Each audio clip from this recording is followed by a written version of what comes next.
இந்த வீடியோவில் என்ன ரெசிபி பார்த்தீங்கன்னா டோட்டலருக்கு ஏற்ற நண்டு ரசம் தான் பார்க்க போகிறோம்.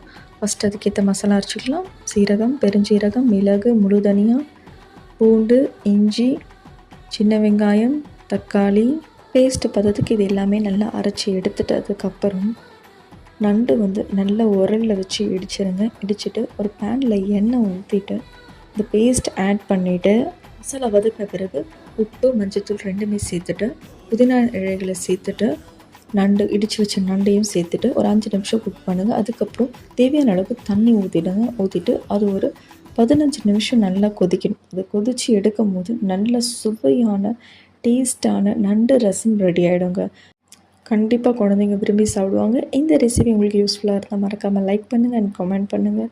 And subscribe for more videos மக்களே. தேங்க்ஸ் ஃபார் வாட்சிங்.